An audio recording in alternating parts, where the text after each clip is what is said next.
अस्सलामुअलैकुम। मोहम्मद अज़हर सिद्दीक अपने programme maths views के साथ हाजिर खिदमत है। चीज़ें बहुत तेज़ी से उफ़क़ में तब्दील हो रही हैं, कई वजूहात हैं, इसके हवाले से बताता चलूँ। और आज कुछ आखिरी हतमी मराहल में चीज़ें आ गई हैं और स्काई लैब जैसे नहीं आता। बहरहाल ये फ़ैसला हो चुका हुआ था।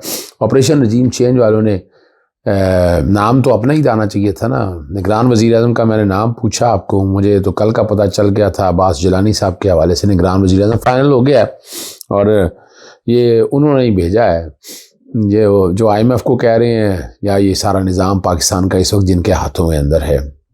पाकिस्तानी इस्टेब्लिशमेंट ने नाम तो शायद खाकान अब्बासी या दो के अपना खैबर पख्तूनख्वा के हवाले से किया, लेकिन ये अब सुना जा रहा है और मैंने ये चीज़ फ्लोट भी की। लोगों की अक्सरियत, मैंने ट्वीट किया तो लोगों की अक्सरियत ने बता दिया कि कौन सा नाम जो है वो इस काम के लिए फ़ाइनल हो रहा है। अब चीज़ें तो देखें ना, उफ़क़ के ऊपर ये सारी आ रही हैं और अब्बास जिलानी की वो विकीपीडिया पे सारी तफसीलात आपके पास दस्याब है।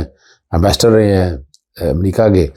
इनके भाई तसद्दुक़ जिलानी साहब जो हैं chief justice supreme court of Pakistan रहे हैं और बहुत से बाहर के दोस्तों से हमारे बड़े ताल्लुकात, अच्छे ताल्लुकात हैं इनके। मैं ये नहीं कह रहा कि मैं कोई ताल्लुकात बुरे हैं, इनके अच्छे ताल्लुकात हैं इनके। कुलभूषण यादव के केस में ये जज के तौर पर भी काम किया था इन्होंने। तारीखी बातें लग यही रहा है कि ऑपरेशन रजीम चेंज कामयाबी से जारी और सारी है और हालात जो है किसी मंतकी अंजाम की तरफ जाएंगे। लेकिन अब ये कौम, पाकिस्तानी कौम ने उठना है, याद रखिएगा। ये नहीं उठेंगे तो यही हाल रहेगा। 9 मई का वाक़या आपने देख लिया, उसमें पाकिस्तान तहरीक इंसाफ का कितना खात है। इमरान खान साहब जेल में थे, बाहर के लोग, जो लोग शक्लें थी सामने आ गई। अब ये पूरी दुनिया में बात फैलाई जाएगी। ये मैं वक्त से पहले वार्न कर रहा हूँ, कल हमारे एक दोस्त ने वो लगा दिया कि वो जज हुमायूं दिलावर के अगेंस्ट को प्रोटेस्ट में मेरी तस्वीर लगा दी। पूछे बगैर लगाई थी। मैंने उन्हें कहा कि नहीं जी, ना मेरा कंसर्न है, ना मैंने इसे एहतजाज में जाना है। वो दोस्त साहब आप सारे गए। तो भाई उस जज के अगेंस्ट हम कोर्टों में लड़ रहे हैं, उस जज का बिहेवियर सामने है। बाकी ये कौम किसी को मैं रोक तो नहीं सकता, लेकिन अब यह ध्यान देना पड़ेगा। अब आपकी सफ़ों में ही पाकिस्तान तहरीक इंसाफ या वहाँ के लोगों की सफ़ों में लोग, आपको शक्ल का तो किसी को पता नहीं है, किसी को जज्बात में दिला के, जैसे बर्मिंघम में एक झंडा उतारने का पाकिस्तान तहरीक इंसाफ का बताया गया, वो मैंने जो तहकीक की अभी तक तो पता ही नहीं चला वो पाकिस्तान तहरीक इंसाफ का कैसे है। लेकिन झंडा उतार के देखें, ये बेहुरमती तो हुई है ना पाकिस्तानी झंडे की, वन वे और दी अदर। इसको कोई सपोर्ट नहीं करता। 14 अगस्त को भी झंडा लहराना है हमारा, वो स्याह पट्टी मान ले आप, एहतजाज रहे, लेकिन पाकिस्तानी झंडा तो फिर पाकिस्तान का झंडा ना, वो तो हम सब ने उठाना है। और अब इसी तरह ये आपकी सफ़ों में उठ के यहाँ लड़ाई पाक फौज के अगेंस्ट और पाकिस्तान के ख़िलाफ़, इस तरह के झंडे और इस तरह की ये अब ये मूव चलेगी। ये लोग ये होंगे बड़ी प्लानिंग के साथ। हो सकता है हमारे अपनों को समझाया ना जाए, उन्हें बताया ना जाए। तो यहाँ पाकिस्तान तहरीक इंसाफ की लीडरशिप से मेरी गुजारिश है, जो जो जो जो इंटरनेशनल बैठी है, मैं बाकी सब लोगों से बात भी करूँगा कि इस बात को प्रचार भी करना है, बताना भी है। या आप लोगों को भी अब इल्ज़ाम लगेंगे और ये बातें लाई जाएंगी और आपका देखिए, आप जहन आपने इस्तेमाल करना है, फैसला आपने करना है कि आपने इस तरह के किसी मूव का हिस्सा नहीं बनना जो पाकिस्तान का। देखिए, स्टेट्समैन के तौर पर किरदार करें और अदालतों में जो कुछ हो रहा है एहतजाज करें, लेकिन ये पाकिस्तानी रियासत के ख़िलाफ़ नहीं। वो चाहे पाकिस्तानी फ़ौज की शक्ल में हो, पाकिस्तानी झंडों की शक्ल में हो, और इस तरह का कोई एलिमेंट सामने नहीं आ रहा। एतराज़ सबके साथ है, वो रहेगा, सियासी जमातों के लीडरों के से, वज़ीर आज़म से, वो सारा आप पे जाए। लेकिन ये बड़ा ध्यान रखिएगा कि मैं तारीख के मैं नोट कर रहा हूँ, मैं बता रहा हूँ आपको। वो जो जज साहब आए हैं, जज साहब की पूरी सिक्योरिटी है भाई, यहाँ उनका पूरी प्रोटेक्शन यहाँ पर अवेलेबल है और जिन जिन लोगों से वो मिल रहे होंगे सारी चीज़ें हक़ाइक़ सामने आ जाएंगे। तो उनसे अपना बिलो दी बेल्ट जाते, उससे मैं नहीं समझता कोई उससे हासिल होगा। आप अपना एहतजाज करना है, करें, पूरा अपना तरीके से एहतजाज करें और पूरा प्रोटेस्ट रिकॉर्ड करें। 2 चीज़ों पे बात करने वाली है। एक तो सुप्रीम कोर्ट में जो वकील है, जो वकील के कत्ल का केस है, बड़ी ज़बरदस्त हेयरिंग है और मामला करवाने से मैं उम्मीद नहीं करता था वो इस तरह मिसबिहेव करेंगे जजेस के साथ, लेकिन वो एक एजेंडे के साथ चीज़ें सारी नज़र आ रही। फिर जो इस्लामाबाद हाई कोर्ट में तो शखाना के हवाले से बहुत ज़बरदस्त दलाइल दिए हैं ख्वाजा आरिफ साहब के। मैंने ट्वीट भी किया, बैकग्राउंड पर तस्वीर भी चलेगी और मैंने उनको अप्रिशिएट किया है। और ये केस याद रखिएगा जड़ से उखड़ जाएगा। मैंने जो बातें कही थी वो आज बड़ा चैलेंज किया था। चलें पहले जरा ये बात करते हैं। जस्टिस अपना याया अफरीदी, जस्टिस मुज़ाहिर को जस्टिस हसन रज़वी, 2 जजों पर इल्ज़ाम लगाए और बदतमीज़ी भी कर डाली, और गलती हुई तो अब माफ़ी की इस्तदा भी कर दी, हाथ भी जोड़ दिए, और दोनों वकला से गैर मशरूत माफ़ी कबूल करने से मुतालिक पूछा तो जस्टिस बोले इल्ज़ाम वापस लेना, माफ़ी कबूल कर सको। जस्टिस मज़ारी अकबर ने कहा एब्सोल्युटली नॉट। बात तो देखें, यानी इस तरह का तरीका तो बिहेवियर नहीं है, कोई ज़ाती केस तो नहीं है ना। ज़ाती जब आपका केस होगा फिर आप इस तरह करें तो अच्छा लगता है।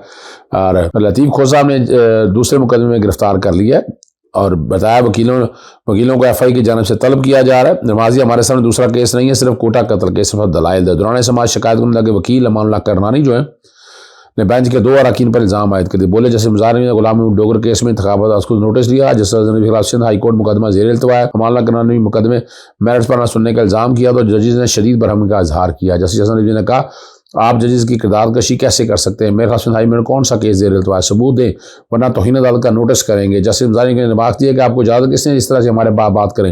वकील अमानुल्लाह करनानी शेष पर बैठने लगे तो बेंच ने रोस्टर पर बुला लिया। जस्टिस ने कहा अगर आपको जजेस पर कोई एतराज़ था तहरीर पर जमा कराना चाहिए था, आपको रोस्टर पर ऐसी बातें नहीं करनी चाहिए। जस्टिस मुजाहिर ने कहा कि आप जो इल्ज़ाम लगे उसका जवाब देना होगा, हम कमज़ोर नहीं हैं। अमानुल्लाह करनानी ने जवाब कहा कि जैसा आप चलाए मत, मैं आपका गुलाम नहीं हूँ। जस्टिस मुजाहिर ने कहा कि हम गुलाम हैं, फौरी तौर पर अदालत से मशरूत माफ़ी मांगे। वकील अमानुल्लाह करनानी ने हाथ जोड़कर माफ़ी मांगा कि आप जज है तो ठीक है, लेकिन अगर पार्टी बनेंगे तो मैं बोलूँगा, पार्टी बनना तो किससे तो केस है उतर जाए। जैसे जाहिर ने तहरीरी माफ़ीनामा जमा कराने की हिदायत जारी कर दी कि चेयरमैन पीटीआई को गिरफ्तार न करने का हुक्म बरकरार रहेगा, यानी जेल में है।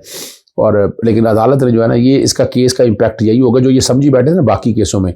अब ये वाला मामला जो अब मैं चलता हूँ वहाँ पर, और मैं सबसे पहले मैं खराज तहसीन जनाब जस्टिस जनाब हमने ख्वाजा हारिस साहब को पेश करूँगा। बड़ी मेहनत की है इस केस में, मैं जानता हूँ बड़ी अच्छी तरह से। मैंने ट्वीट किया उनके लिए, उनकी तस्वीर आपके सामने बैकग्राउंड पे वो चल रही है। कुछ चीज़ें ऐसी हैं जो आपको पता होनी चाहिए, याद रखिएगा। अब मैं आपके सामने कुछ ऐसे 2 मामला थे। एक तो मिलना जेल में मिलने के हवाले से वहाँ पर्चा हो गया बैरिस्टर उमैर नियाजी के ख़िलाफ़ और अपने शेर अफजल के अगेंस्ट हो चुका है। वो मिलने के लिए गए थे इस्लामाबाद हाई कोर्ट के। अब जो चीज़ें सारी बाद में आई हैं वो सारा कुछ रिकॉर्ड के ऊपर आ चुका है। तकलीफ़ अब यही है, और जो बातें हुई हैं सारी वो मैंने सारे ट्वीट तो ऑलमोस्ट सारे कर दिए हैं। मैं तक कोशिश की है मैंने कि मैं सारी बातें आप तक मैं लेता रहूँ, बताता रहूँ आपको, और आप तक आगाही रहे, ठीक है ना जी। और यहाँ सबसे पहले जो हुई है तोशाखाना में 35 के करीब वकला थे, ठीक है ना जी। और वहाँ हेयरिंग के लिए बड़े बड़े वकील यहाँ पर मौजूद थे, ठीक है ना जी। यहाँ पहले वो अटक जेल से शिफ्टिंग वाले मामले में हुई कि मुलाकात के लिए कहा था, तो अटक जेल गए लेकिन मिलने नहीं दिया। कहा जिसने कहा कि मेरी कोताही ऑर्डर ताख़ीर से जारी हुआ, ताख़ीर वजह से मिलने नहीं दिया होगा, आज दोबारा हुक्म जारी करूँगा। एक बार इस दौरान पर्चा तो हो गया है उन वकला के अगेंस्ट, और वो आपके सामने मैं पर्चा भी रखता हूँ, कंडेमनेशन भी की है। खान साहब के वकला के अगेंस्ट इस्लामाबाद बार ने भी एक रेजोल्यूशन पास की है, वो भी मैंने ट्वीट किया है, वो भी मैं कोशिश करूँगा मैं बैकग्राउंड पे चला दूँ आपको। और इस पर फिर अपना ख्वाजा हारिस साहब, लतीफ़ खोसा साहब और ये सब दोस्त साहब आज कोर्ट के अंदर मौजूद थे। आप जब समाज शुरू हुई लतीफ़ खोसा साहब ने कहा कि जज साहब आपने स्टे नहीं दिया, आपके सुपरवाइजर में काम करने वाले हुमायूं दिलावर ने आपका इतना एहतराम नहीं किया कि 2 दिन इंतज़ार कर लेते, हमारा हक़ दिफ़ा की दरख्वास्त का फ़ैसला आने देते। और इस्लामाबाद के ज़िला अदलिया इस्लामाबाद हाई कोर्ट के मातहत है। हाई कोर्ट ने ट्रायल कोर्ट को चेयरमैन पीटीआई की दरख्वास्त पर दोबारा दलाल सुनने का हुक्म दिया था। ट्रायल कोर्ट जज ने हाई कोर्ट के हुक्म की खिलाफ वर्जी की है। हाई कोर्ट के सुपरवाइजर इख्तियार इस्तेमाल करते हुए जज के खिलाफ कार्रवाई करनी चाहिए। ट्रायल कोर्ट के जज ने चेयरमैन पीटीआई को ज़्यादा से ज़्यादा सज़ाएँ दी। कानून के मुताबिक ज़्यादा सज़ा 3 साल और 1 लाख रुपये जुर्माना है। इमरान खान की सज़ा आज ही मुअत्तल कर दी जाए, लतीफ़ खोसा साहब ने कहा। ये अपील उसी तरह सुनी जाए जैसे रोज़ाना की बुनियाद पर सुनी जाती। ख्वाजा हारिस साहब ने कहा जैसे दिलावर ने चलाया नोटिस तो कर रहे हैं, समात कल के लिए रखें। इमरान खान जो वकला ने ये इस्तदा की, रिकॉर्ड मंगवाना है, कल समात मुमकिन नहीं है, कोई मुश्किल काम है, मंगवाना होता तो देर लगती है। ख्वाजा हारिस साहब और मुअत्तली के जो नोटिस है ना, वो तो उन्होंने नोटिस किया दोनों में, अपील में भी और उसके हवाले से भी। ट्रायल कोर्ट से सारा रिकॉर्ड तलब कर लिया।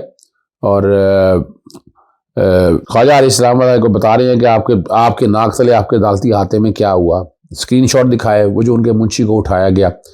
एसोसिएट्स के व्हाट्सएप नोट्स का ट्रांसक्रिप्ट जज सामने रख दिया गया। चीफ जस्टिस इस्लामाबाद फ़ौरन सज़ा मुअत्तली का तो मैंने बता चुका हूँ। मैं 5 अगस्त को जज दिलावर की अदालत में लेट क्यों पहुँचा, वो सारे सबूत सामने जज के सामने रख दिए।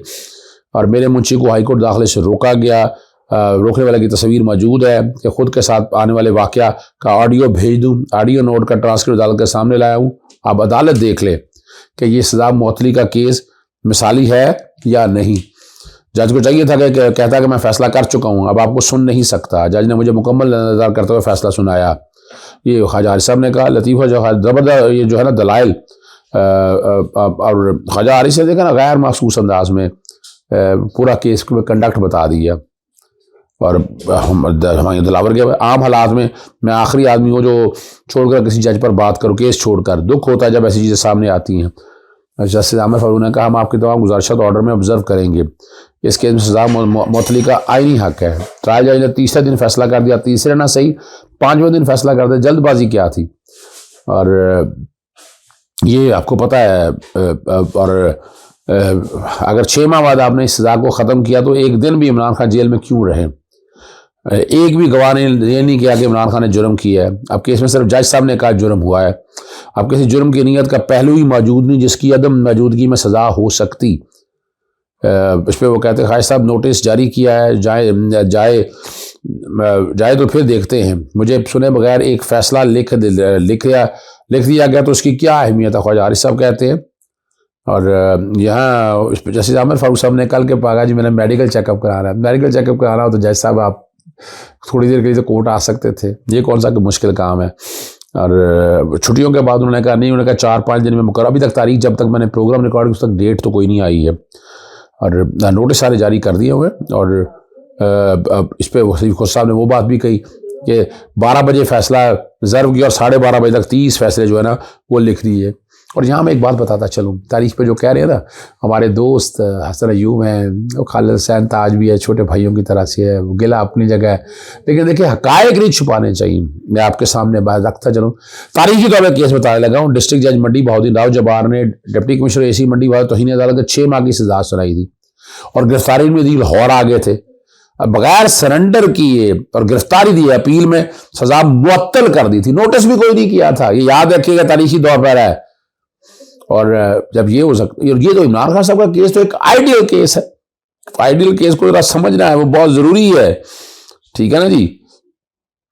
और एक बात और जो मैं आप करना चाहता हूँ, अदालत को बताया था ख्वाजा हारिस ने कि ऐसा ना हो कि दीगर केस में इमरान खान जमानत खारिज हो जाए। Chief justice Islamabad high court ने दरख्वास्त दी, ऐसा नहीं होता कि आप एक में गिरफ्तार हो तो दूसरे में भी गिरफ्तार हो जाए। आसफ जरदारी के केस में तय कर चुके, अब यहाँ लिखते हैं या नहीं लिखते ये आप फैसला आप कर सकते हैं। जो बात मैंने कल भी कही थी और आज भी, आज देखिए पूरे दलाइल का रुख क्या था कि आज मुअत्तल होना चाहिए। बड़ी बात है, यानी कुछ हमारे दोस्तों ने कंपनी के लोगों ने ये कहा कि जनाब आज कुछ नहीं होगा, आप महीने लग जाएंगे। मैं कह रहा था ये महीने लगने वाला केस ही नहीं है। देखिए 426 अगर पढ़ लें तो क्लियर हो जाएगी बात।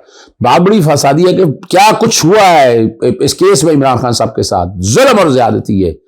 आज सस्पेंशन बनती थी और अदालत की मर्जी स्वाबदीद है, 3-4 दिन और रखना है जेल में रख लें, लेकिन यहाँ इंसाफ ना दे सके, ऊपर वह इंसाफ होना है। दिखता हुआ नहीं, होता भी इंसाफ नजर आना चाहिए।